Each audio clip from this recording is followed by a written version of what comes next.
the part of the Supreme Court, sabi na kanina ni Secretary Statistics and BDS, Secretary Julia mentioned about the steps being taken also part of the program. Supreme Court meron din tutulong sa pagpapagaya ng mga nakakulong, lalo-lalo na yung hindi mo nasipensyahan yung pre-detention facilities na details. Okay. Kanina, in-launch natin yung NJIS. Napakalaking bagay niya sapagkat ito ang pinaka-efficient way to track the period of detention of a particular accused. With that system, hindi na mangyayari yung isang taong akusado na kanilay for trial purposes na makukulong mas mahaba pa sa sentensya niya. This will automate the tracking system. Ngayon, bumubuo din ang Supreme Court ng manual and protocol in handling cases of period of particular. Ito ang kauna-unahang manual na mangyayari na gamitin natin yung bandera na tinatawag na bandera rules, backup rules. Kaya kailangan na yan, ingatan din natin yung mga PDS natin, lalo na yung mga pahiyan. Ngayon, ang Supreme Court nag-iikot sa Pilipinas sapagkat meron kaming ginagawang pagbabago sa rules of detention procedure. May revising the rules of criminal procedure. Ang particular na interest nito tungkol sa detention, yung tinatawag namin custodial hearing and bail sa matter of right. May mga kaso kasi na karapatan ng isang akusado na magpiyansa. Pero minsan ang sistema hindi makapagpiyansa sila. Medyo mahirap. Maraming dahilan kung bakit hindi sila makapagpiyansa. So ngayon, ang Supreme Court under the proposal will conduct pre-detention hearing. Tatanungin ng akusado kung anong kaso mo, anong kapasitan mo para magpiyansa, kung kaya mo magpiyansa, kung hindi, pwede ka bang i-release ng recognizance yung isang tao lang magagalagay sa yung barangay chairman halimbawa na siya magsasabi, aakoy niya, sinisigurado ko sa korte na itong akusado na ito ay darating sa araw ng hearing niya. Hindi na kailangan magpiyansa. Tatanungin din, ito ba may pagkakataon na tumakas? May chance na tumakas, hindi natin pagbibigyan. Pero kung sa istorya ng pagkatao mo, ikaw ay hindi flight risk, papayagan ka namin ma-release din ng walang piyansa.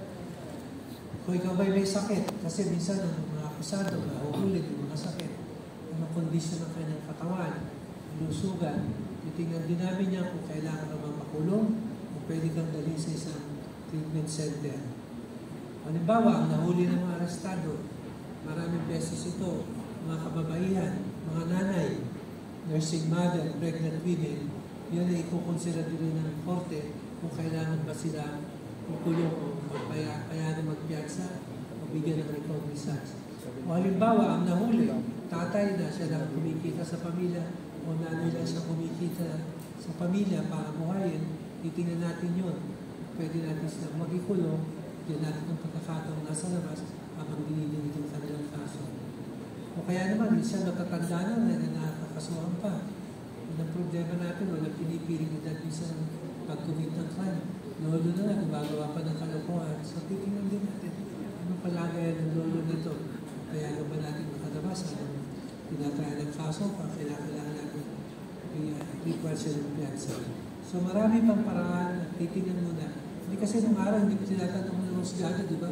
Pag nahuli ka, sasabihin nyo, right, a bail is a matter of right, piyansa ka lang. Pero minsan, natatagalan sa loob, mas mahaba pa sa sentensya kasi hindi makapagpiyansa. Ngayon, iiwasan natin yung mga ganit pagkakataon para mabawasan din natin yung mga populasyon sa loob ng kulungan, lalong-lalo na yung hindi pa nasisentensyahan. So maraming bagay. Kagaya na sinabi ni Secretary Remulla, nilinaw namin yung GCPA.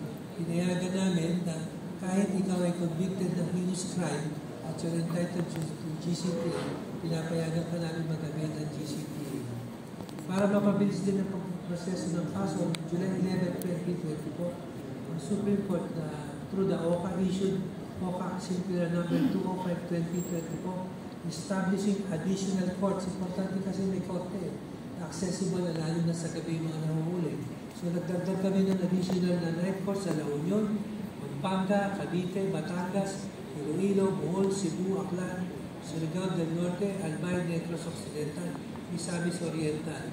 This night court shall act on urgent matters, including petitions for bail, especially in cases involving nighttime apprehensions. Kasi pag nahuli sa gabi, kung walang korte, bukas ka na paprocess at maripoprocess yung kaso ng meantime, magdamag kang nakakulong. Kung may night court, kung ikaw pwede magpiyansa, may magpoprocess ng piyansa. Hindi ka kailangan ko lang. Ngayon, nag-adapt din ang Supreme Court ng what we call Online National Legal Aid Directory. Yung mga walang abogado, punta kayo sa website ng Supreme Court, makikita nyo doon yung National Legal Aid Directory. Kung saan lugar kayo nandun, makikita nyo kung saan kayo pwede mag-avail ng legal aid. Pangalawa, pinalakas natin yung legal aid, nag-promulgate ang Supreme Court ng Rule on Unified Legal Aid or ULAS. Ito, inuobliga lahat ng mga abogado, law firm, individual lawyers, mag-provide ng pro bono services. Kasi minsan hindi lahat ng abogado nagbibigay ng pro bono services. Lalo na yung mga busy sa mga commercial cases, sasabihin na hindi ko linya yan. Pero ngayon, obligado kayo, meron kayong dapat na bayaran o servisyo na dapat gawin para matupad yung duty na mag-provide ng legal aid. Gumagawa rin ng Supreme Court na tinatawag natin culturally sensitive treatment for DUTs. Alam natin yung mga kapatid tayo, halimbawa mga Muslim na nahuhuli. Diba? Ang tanong, paano yung kanilang mga religious obligation? Alam naman natin na meron sila mga requirement na magdasal na ilang beses sa maghapon. So titingnan natin yung pasilidad, meron ba tayong pasilidad para magpanalin ng kanilang tungkulin ayon sa kanilang religion. Importante yan. At tayo ay sensitibo sa mga pangangailangan ng ating mga kapatid na Pilipino na may ibang kultura o practice. Okay? I-review ulit natin yung mga function ng court decongestion officers. Kasi meron kaming tinatawag na CDO. Yan ang nag-a-assist sa mga huwes para tingnan yung case load.